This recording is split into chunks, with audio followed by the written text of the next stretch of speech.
MZTV. Good morning, everyone. This is Martin Zender here at MZTV, and you know, the one major objection people have when they hear that God is indeed the creator of evil, Isaiah 45:7, and that he brings evil and pain in our lives as a necessity to procure our future eternal happiness. It's the contrast principle. They become incensed because of the cruelty in their minds. And yeah, it's been in my mind too sometimes, even those of us who know that God creates evil and it's absolutely necessary, we sometimes think of God as cruel because of the depth of the pain and the agony that people in this life go through, especially when bad things happen to good people. We will see in the future glory for all the sons and daughters of Adam, that whatever pain people go through, whatever trauma they are called upon to endure in this life is absolutely necessary. And it is, the key to understanding it is its temporary nature. It is a temporary necessity for eternal happiness. It's a trade-off. And the people who reel and rail at this truth will see, when they experience the future lasting glory, they will see the value of the suffering and the pain. It's all temporary. That's the main thing that needs to be kept in mind here. You and I know this, but even so, we still rail against it many times. And the world just can't grasp it at all. And so many people turn against God because of it. But today I want to show you how God has graciously granted guardrails against pain. And I contend to you today that these guardrails, their sole purpose is for the numbing or the dismantling, the temporary easing of pain. Isn't it a strange thing when you hear soldiers speak of having landmines exploding and them losing arms or legs, or when people are in terrible automobile accidents, or even when someone falls off a curb and breaks a bone? They report that at the time of the accident, they don't feel anything. This is such a strange thing. I've heard of soldiers looking down at a missing hand, a hand that has just been blown off, or a missing arm, looking down on their arm lying on the ground apart from their bodies, and what we would call it is a state of shock. A state of shock.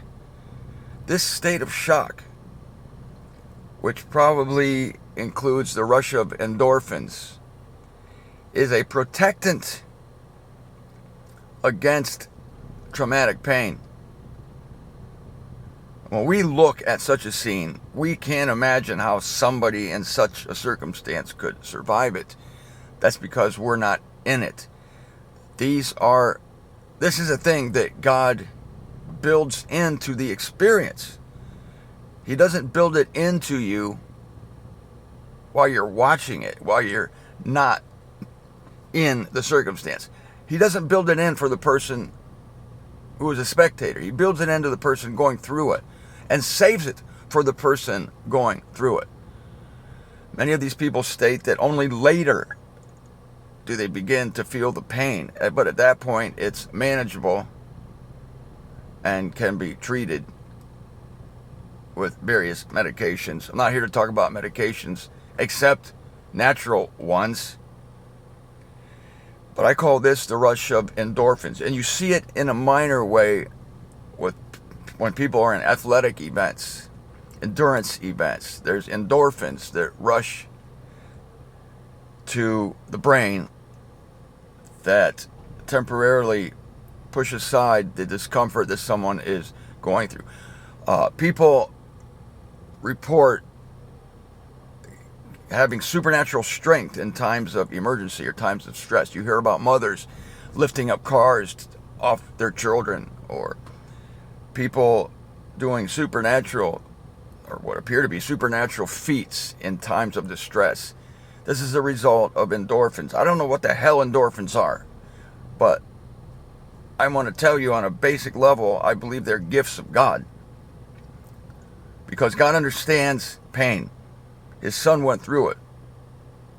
The Son of God is not a stranger to our problems, to our pains, to our anxieties. And so, I'm here to report to you today that God is aware what you're going through. And God has provided humanity with gifts to help them get through it, because He's sympathetic to it. And because of His Son coming to the earth to suffer, He's also empathetic. Because God, you might say, suffers the pains of humanity through His Son. Another gift is the phenomenon of passing out, the phenomenon of unconsciousness. When people are so stressed, are so distraught, that they can't handle anymore, God sees to it that they don't have to handle it anymore. I don't know what the medical term is, but we call it passing out. Dipping into unconsciousness. Why does that happen? We take it for granted. Oh, she saw that terrible thing and she passed out. Or when she heard the news about blah, blah, she passed out. Or when so-and-so was in the car accident, she passed out. She passed out. Is this, what is this passing out? What is this unconsciousness? What is this fainting? You might be tempted to say, oh, it's just a human reaction. No, I contend to you it's a gift of God to prevent any further distress. It's a safety valve built in to human beings that barely gets them through. I'm not saying that any of these things are insulators, permanent insulators, obviously, against pain or distress or trauma. But they get a person through the worst of it. There's a verse that says, nothing has overtaken you except what is human. We think of the worst things we could possibly think of, people being tortured, or these horrible ways that some of the martyrs died, and yet none of them can come back and tell us of the gift that God gave them to help them get through. And we can't imagine it because we're not in the situation. I read one account of someone being burned at the stake, which if any one of us were to imagine that, it was like, how can anybody endure that? And yet, there was an eyewitness that reported one of these martyrs raising their arms in praise of God as the flames engulfed the body. Hello, endorphins. Thank you, endorphins.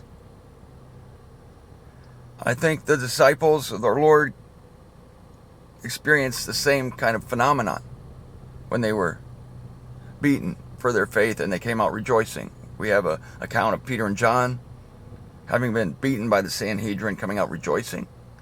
I'm not saying it's not incredible pain. Please, I'm not saying that God does not give the sons and daughters of humanity incredible pain.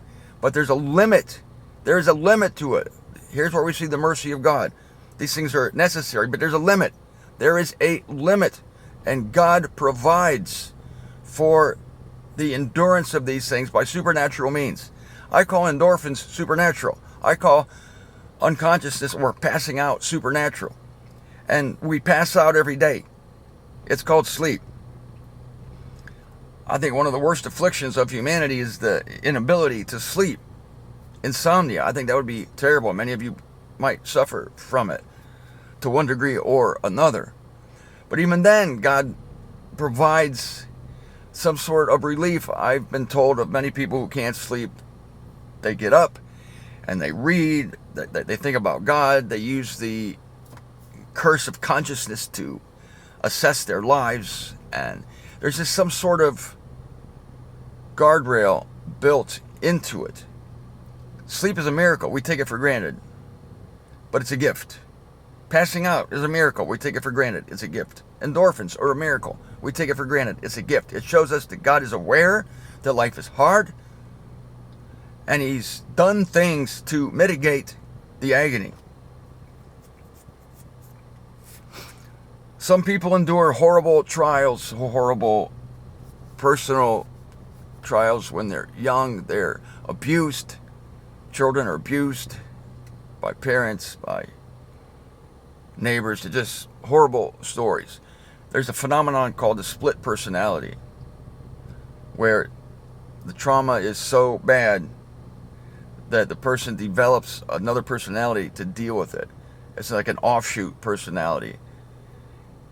We may look at it as, oh, it's a horrible disorder, but I look at it as a coping mechanism. I look at it as another gift of God in order to fracture the human psyche, to send the evil experience into another place where it doesn't have to be consciously dealt with by the person. I suppose there could be many psychological phenomena that would come under this category. I don't look at these things as psychological phenomena. I look at them as gifts of God. And as we know, there are natural substances God uses to help people get through. Before I mention alcohol, for instance, I have to say that I am sympathetic to those who have abused alcohol, those who are currently abusing alcohol, those family members of someone who has abused alcohol. But the abuse of a substance shouldn't be used to completely degrade the practicality of such substances. Because alcohol is abused, it should not be seen any less of a gift of God. Again, my apologies to those suffering from the disease of alcohol or the families thereof. But David says in the Psalms that wine makes the heart of man glad. I endured a traumatic experience in 2012, an emotional trauma. This is the time that I moved from Colorado to Pennsylvania and was graciously accepted into the family of Clyde Pilkington. And I've said many times that I'm indebted to that man and his family. But at that time, I began drinking wine. I probably drank almost close to a bottle of wine every day. Every day. I'm not a drinker. I drink on occasion. By the way, probably a nice time to inject here that I believe much of addictions, many addictions are born out of religious prohibition. That's my theory. My parents never told me that alcohol was bad, God was displeased. If you drink alcohol, alcohol is a sin. Alcohol is not a sin. Being drunk is a sin. Alcohol is not a sin. And so I would drink a bottle of wine, probably almost a bottle of wine, every day for maybe 8 months or 9 months. And I used it as it was meant to be used, I believe. I believe the sole purpose of alcohol, the fact that grapes can be fermented to make wine, or that grains can be fermented to make beer, the sole purpose is to help people get through this life. They're gifts of God. The Hebrew word for wine is yayin. The Hebrew word for strong drink or spirits or liquor is shekar. There's a verse that says, give shekar, that is strong drink, that is liquor, to those about to be dying. Well, if you ask me, we're constantly about to be dying. I mean, we're one step of death. We're one step away from death in this traumatic world, in this dangerous time period we're living in. And so, before I remember this, in Winburn, Pennsylvania, before I would make my show every day. I would come home from the YMCA. I'd be working out. I would swim a half mile. I would run 100. I would walk 120 laps around a track. It was 21 laps to the mile. It was 126 laps. Gave me 6 miles anyway. That was a buildup of endorphins to protect against the pain, against the emotional pain. That I would come home, and before I would go upstairs to make my show, I would go to the office area where we had some bottles of wine. I would pour a glass of wine. I would look at Clyde. He would look at me, and I would say, "Liquid courage." Clyde would say, "Liquid courage," and I would use it. You remember the man who I put in a role in my short little film there, Psycho Boy? I made that right after I moved to Pennsylvania. I'll put a link to it down here. It's called Psycho Boy. It's about what we believe and how people think we're crazy for the things we believe in, such as we'll be seated at the right hand of God, we'll be snatched away, so on and so forth. The man who played the psychologist in that video, his name was Wynn. I can't think of his last name. His name was Wynn, but in the film, I named him Dr. Winbigler. I named him after my ophthalmologist in Ohio.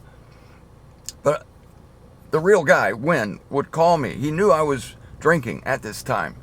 And he would call me and he'd say, Martin, I'm afraid, and I'm warning you, I'm afraid you're using wine as a emotional coping mechanism. He used another term. I forget what he said. I'm afraid you're using alcohol to get by, or whatever. And I never forget this. I said, "What else is it for? What else is it for?" And I used it for that purpose. And it doesn't take away the pain completely, but it worked. And after I'd recovered sufficiently from that emotional trauma, I didn't use it anymore. I mean, this is a healthy use of alcohol. Not everybody uses it in a healthy way. And again, I apologize. Don't want anybody commenting here saying, "How dare you promote alcohol?" I'm not promoting it. I'm just saying that I believe it's a gift of God to help people get through this life. It's to be used, not abused. It goes back to 1 Corinthians chapter 7, doesn't it? Use the world, but don't use it up. Marijuana could be put in this category. It's natural. It's not a pharmaceutical. It's not a laboratory product. It's a plant. And many people use it to take away pain or to help them survive this life. For me, kratom, I've mentioned that before, is also a natural leaf. It's a product direct from the hands of God to help me cope with depression in this life. Just because we're believers doesn't mean we're not at times despondent, not at times depressed. It's very difficult to get through this life. But God has given these gifts. Everything I've mentioned today is a gift of God. And we need them all. Humor, of course, you might say laughter is a gift of God. I don't do too much of that, but I wish I did more. But all this to say that God is not far removed from our difficulties, even though, yes, he created evil, Isaiah 45:7, and it's necessary for our future bliss. We can't have future eternal bliss without temporary present pain. And God, in his graciousness, has built in to the human body, the human psychology, he has built in phenomena that help us cope, that, should I say, that stop the trauma at a certain point, stop the pain at a certain point, saying thus far and no farther. Likewise, he has caused to grow from the earth fruits, grapes, grains. Martin Luther said the proof that God loves humanity is that he gave us beer. Beer is fermented grains. Somebody found out that you could distill beer. And when you distill beer, you get liquor, you get whiskey. When you distill wine, you get brandy. They become, these substances, spirits. Interesting that we call them spirits.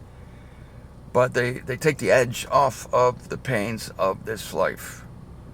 I'm not here recommending them because some people can't handle it. In a sense, I am recommending them. I'm, let's just say, commending God, and I'm thanking God for the things He has given us, both inside of ourselves and outside of ourselves, to guard against the worst of the pains of Eon 3.